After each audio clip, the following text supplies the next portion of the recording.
Ladies and gentlemen, sit back, relax, and prepare to get angry because today I'm talking about crash outs. Now, we all film each other, right? Not in that way, but publicly. Everyone films everybody. It's a personal fear of mine that I would be caught publicly having a crash out on camera because you'll never get a chance to really explain your side. And also, can you imagine just absolutely losing your shit on something just for some kid to go, valid? Something that just takes your anger from 0 to 1,000, something that has just completely impeded on your life, and some kid online is going, yeah, I guess that's valid. Bro is not a valid crash out. You know, my buddy Joe Rogan told me that crashing out, the term is actually, it comes from gang culture. So it's kind of weird that it's become a part of just our regular speaking dialogue. Because again, Joe, very well versed in gang culture, he said it's weird that we say that now. And I agreed. Because I'm trying to get a slot on the Joe Rogan show. Anyways, today is all about having some laughs at some people getting angry publicly. So why wait any further? Let's get into it. Comedian crashes out. Hold it right there, my dirty little gooners. I have to let you all know that I added a bunch of new US cities to my tour, and I'm going back to Canada. You should also know that this is a brand new set. So if you're thinking about buying a ticket, don't wait. Buy a ticket now, noelmillerlive.com. Comedian loses her shit at open mic. Okay. Going into these, you kind of have to have your guard up because you never know if you're getting into some, good old-fashioned rage bait, which is interesting because, you never browse porn and accidentally wander into something you like. You always know. Oh, listen to me. The best way to show someone they're a loser is to be better than them. And I'm sorry, this is my last time to be here, to be at a comedy club out of nowhere. Because people who do comedy here for years. You do comedy here. Shut the f*** No, you do comedy here. Arnold.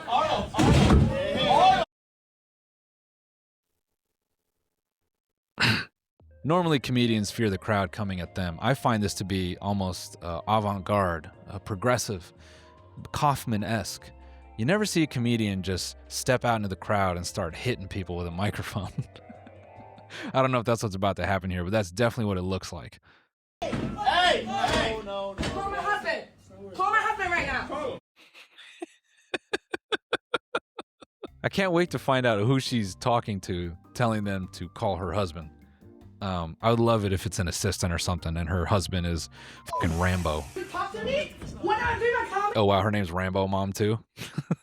Genuinely, that just escaped me.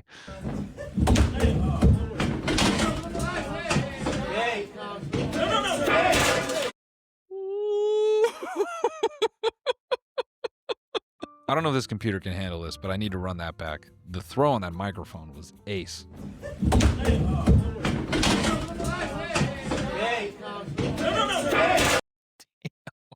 Great form on that throw. She should be trying out for the Diamondbacks. Jesus Christ. Also, the swivel to the pizza pan, just the 1, 2. This is the same way you play, what's that VR bar fight game? Is the exact same way you play that game. Just anything that you can press the A button on, get your 2 virtual hands on it, and just start hucking shit at people. Also, who is this Beethoven guy? She just took that guy's pizza. I was so enamored with her strength and creativity as far as trying to kill somebody that I just hit me. He just took that guy's pizza. That guy's like, what the fuck? Everyone in this scenario is not doing well, but he's a unique victim in this case because, the economy's tough right now. He's going to turn to the waiter and like, man, she threw my pizza. And the waiter's going to go, hey, man. Cheese is expensive right now, bro. We get you a Coke, but we ain't gonna remake a pizza slice, man. Can't do it. Sorry. What Rambo Mom has initiated here is a chain lightning effect of crash outs. She took that energy, she put it on the other guy, but what she didn't realize is that she's about to wake up a beast here. Because this guy looks like he's had it. Wouldn't surprise me if the next frame was him just... If I don't get a motherfucking brand new pizza in the next 5 minutes, we're all going. Get out! No! That is, I will make you disappear. You'll never see him in any comic club. My word is here, or without the pictures. Because nobody matches me like this. And you guys are my people. You saw me. every comedy club, I stand up for people. I stand up for you, for everyone who somebody is fucking with you. I will stand up for you. Okay, are you guys standing up for me? No. Yeah, so somebody can talk shit about me and nobody can do nothing. Listen, man, bombing can be tough, all right? I don't know what type of joke she was putting out on stage. She must have been getting heckled. Bombing's tough. This is what I think a lot of live performers feel when they bomb, but they never act on it. Because, you know, then you just look insane. But,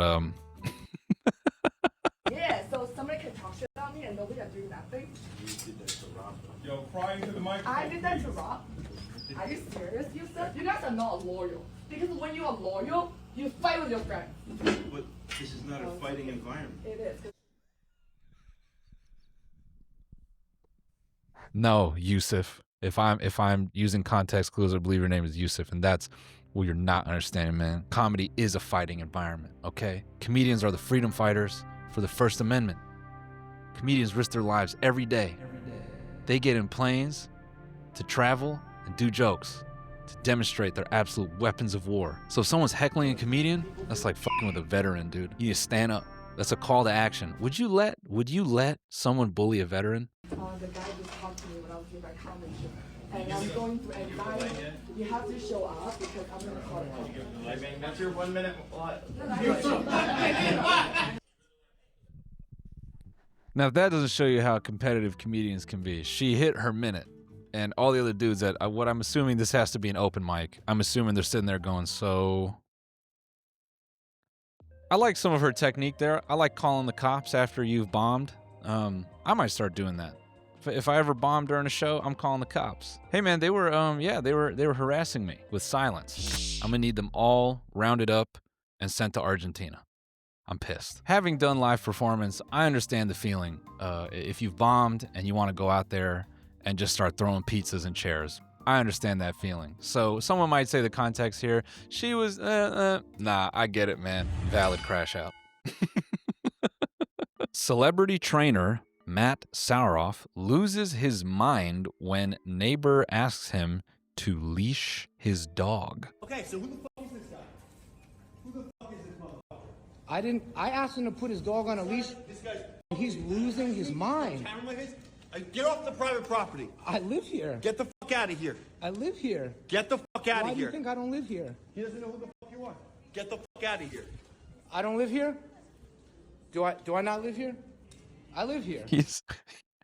These conversations always end up really cringe, right?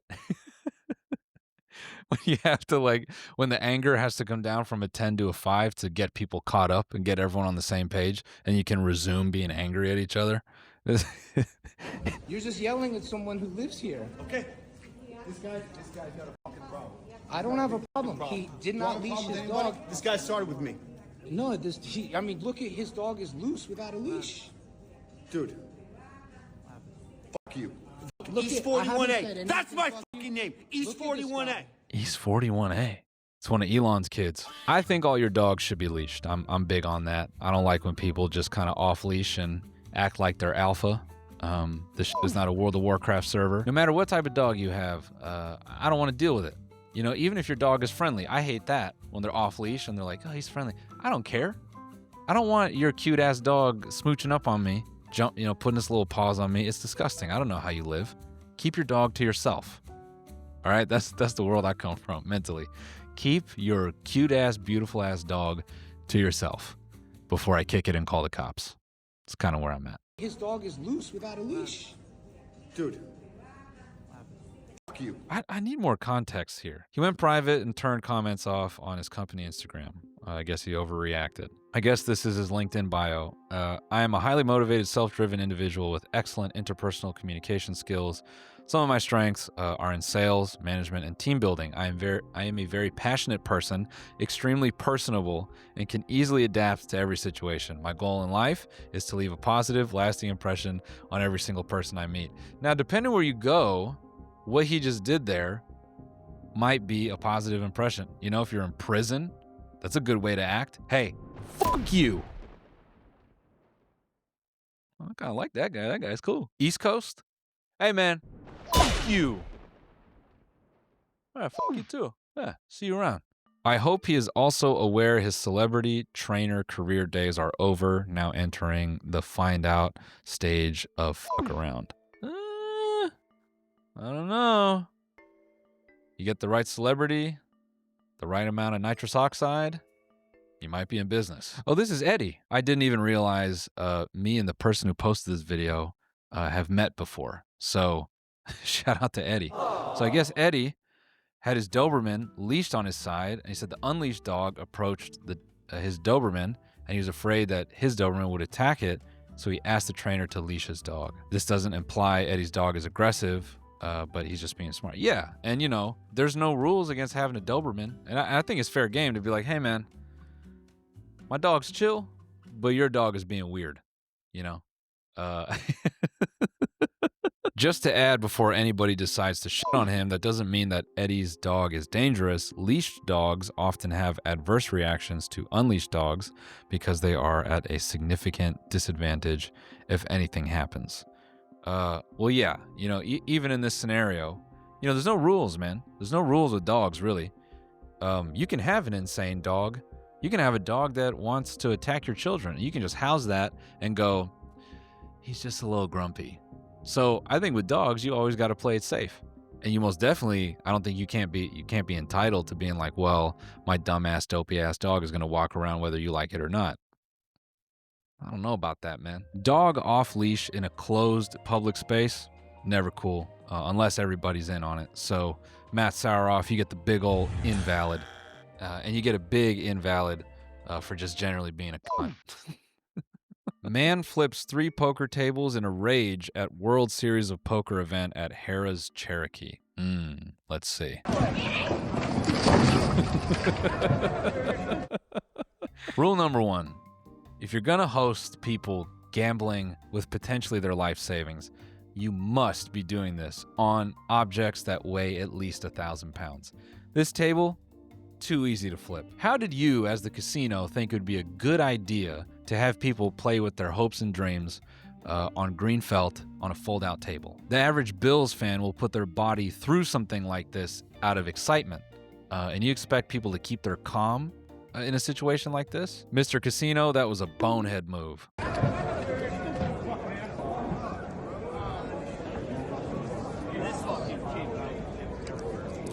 Guys, everybody step back. That's not helping. Everybody step back. It's not helping. Get off of me! This is a pretty good way to get back in the game, right? Because judging by the table, it doesn't seem like the casino has a ton of money invested into the actual event. So maybe it's fair to think that the security system might be kind of mid or non-existent. So you can just flip that table and go, I didn't lose. I'm not out. You're out. That was you with low chips, wasn't me.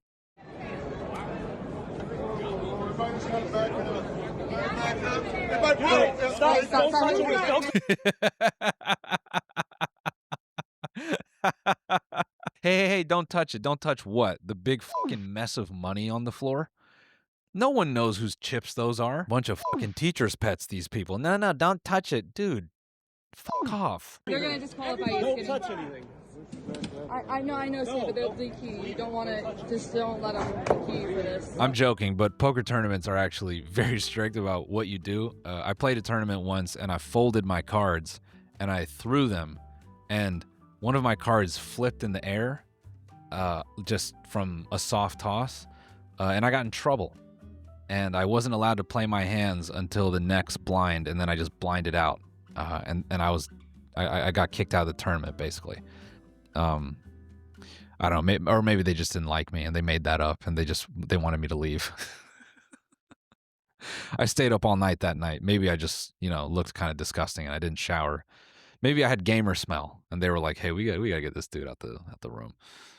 Who knows? I need more context. Why did this guy go crazy? The incident took place on day 2 of the $1,700 buy-in main event with 65 players left. A video posted to X by 4-time circuit ring winner David Moses shows several tables. Oh, cool. Hold on, this completely just disrupted my attention span, and I think I will go play poker now. Shows several tables overturned inside the Harrah's ballroom with players looking on in disbelief. So, So somebody just got mad. Holy shit, bro. Somebody just got mad and dumped over 3 fucking main event tables. Security escorted the man out of the tournament area. One player at the event said the man was shouting that God told him to do it, according to a player in attendance who spoke with Poker News. Now, I know this is very upsetting for everyone there. Maybe you're watching this getting a little bit annoyed, but can we not appreciate the form? I mean, look at this. Now, look, if you're walking past a bunch of tables, you see a bunch of guys sitting there real serious, and they got all these poker chips on these little, you know, shitty fold-out tables that are meant for barbecues and family events. I mean, you're thinking about it, right? It's on your mind. I think the right type of weed could get anyone to go, we'll do it. Because really, what's the crime? What are you going to jail for? Really, what are you going to jail for? This is something you could fight. You know, you could do the math. You're like, if I can get 4 of these tables over, I might do 6 months max. And it's just too good of a story to tell, and you just go for it. I'm saying valid crash out because Harris should know better than to let people gamble their life away on a picnic table. So, getting fired from the UPS store by this cuck loser, fucking coward, cuck loser, won't even fire me at the beginning of my shift, waits till the end of my shift. Here he is, Darren the cuck fucking loser from 1892, who's a fucking loser, who doesn't know shit about running a business, and he's gonna let an alcoholic fat fuck named Joe fire somebody with 10 years of experience because he complained that Joe won't train my fucking coworkers, and Joe puts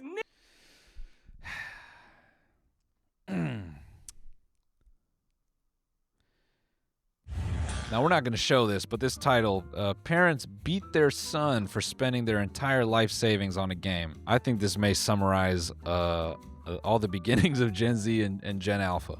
I think many children have gone through their own corporal punishment for draining daddy's paycheck on a pay-to-win game.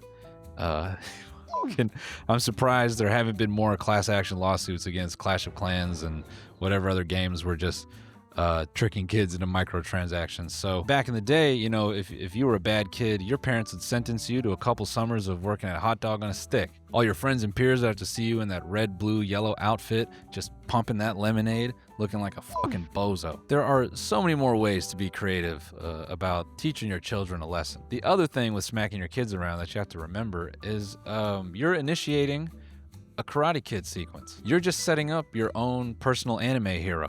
You know, because at 18 years old, they may leave the house. Now you've got a kid training, you know, harder than Goku, and he comes back to call you out in your own home. Now you're old, and you're 50% the strength that you were when you were hitting your kid, and now he's just whooping your ass in front of the neighborhood. He's beating your ass in your house. He's beating you in all the places that you used to beat him. He might even throw you in the car, drive you down to the restaurant that you hit him at last, and he beat you up in that parking lot. He's just taking you around town, taking you to all the favorite places you went as a family, where you, as a father, blocked out all those memories where you smacked him up. Now he's just taking you down a trip. He's like, remember when you hit me here? Shh, now I'm hitting you here. Now it's even. And we're not done. We're going to the bowling alley. We're going to the pretzel place. Yeah, you remember the pretzel place in the mall? I'm whooping you in front of Auntie Anne's at the mall. Yeah, and I know half the mall has gone out of business, but they still got the sign up where Auntie Anne's was, and I'm gonna beat you there. And after that, we're going to Chuck E. Cheese. They just shut down Joanne's, but they still got a parking lot, and please believe, Pops, I'm teaching you a lesson there. Folks, if there's anything to take away from this video, it's that if you are easily excitable, if you get agitated, do not do live performance. Leash your dog, and don't play poker. And that's about it. All right, guys. I hope you enjoyed this one. I'll see you on the next one. Goodbye.